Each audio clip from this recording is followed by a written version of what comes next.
मैं हूँ रेखा राजपूत और मैं आई हूँ एक नई वीडियो के साथ कि नवरात्रि क्यों मनाई जाती है और कब से स्टार्ट है। चलिएगा गाइस, एक वीडियो को शुरू करते हैं। नवरात्रि 30 तारीख से स्टार्ट है। अब बात आती है कि नवरात्रि क्यों मनाई जाती है। पौराणिक कथाओं के अनुसार एक कथा है नवरात्रि से जुड़ी हुई कि एक महिषासुर नाम का एक राक्षस था जो कि बहुत ही भक्ति भाव से ब्रह्मा जी की तपस्या कर रहा था कठोर। ब्रह्मा जी उसकी तपस्या से खुश होकर उसे एक वरदान दिया कि बस एक वरदान मांगो। उसने वरदान मांगा कि मुझे ना तो कोई नर मार सके ना ही कोई पशु पक्षी मार सके।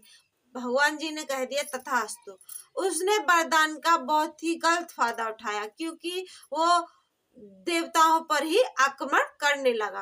तो देवता परेशान होकर, महिषासुर से परेशान होकर ब्रह्मा जी के सामने गए और अपनी परेशानी बताई। तो ब्रह्मा जी ने कहा कि इसका एक ही उपाय है। सभी ने आदि शक्ति माता का आह्वान किया। आदि शक्ति माता देखने में इतनी सुंदर थी, बहुत ही चमकदार अष्ट हाथ उनके, कि महिषासुर ने आदि शक्ति माता को देखते ही उन्हें शादी का प्रस्ताव भेजा। माता ने शादी का प्रस्ताव तो स्वीकार किया कि मैं शादी तो करूंगी, लेकिन उससे पहले तुम्हें मुझे युद्ध में हराना होगा। महिषासुर मान गया। ये युद्ध 9 दिन तक चला और 10वें दिन माता ने महिषासुर का वध कर दिया।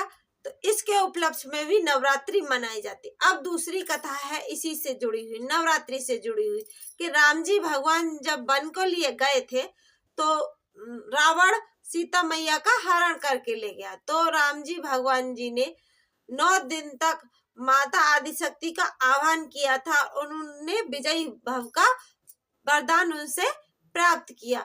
तो इसके उपलक्ष्य में भी नवरात्रि मनाई जाती है। नवरात्रि में क्या क्या करना चाहिए कि नवरात्रि में घरों में चौकी और कलश और नारियल की उपस्थिति, माता का चौकी जमाते हैं लोग।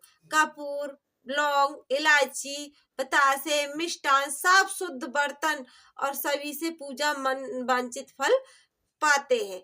और माता का ऐसा ही बहुत ही ऐसा कहा जाता है कि माता इन 9 दिनों में धरती पर उतर आती है, जो कि अपने बीवी बच्चों पर, यानी जो आदमी अपने नवरात्रि में अपनी बीवी पर हाथ उठाता है या अपनी छोटी बच्चियों पर हाथ उठाता है तो वो ऐसी गलती कभी ना करे, क्योंकि माता का वास हर औरत में होता है। क्योंकि कहते हैं ना कि शादी जब होती है लड़का की तो कहते हैं घर की लक्ष्मी आई है, इसलिए माता का रूप भी लक्ष्मी के रूप में होता है। और जब नवरात्रि खत्म होते हैं, जब नवरात्रि का 9वां दिन होता है तो गली गली के मोहल्ले लोग कन्या को ढूंढते हैं कन्या जमाने के लिए। कहते हैं माता है, इसलिए कन्या के रूप में भी माता का आह्वान होता है। इसलिए इन लोगों पर तो कभी ही हाथ ना उठाएं भूल करके।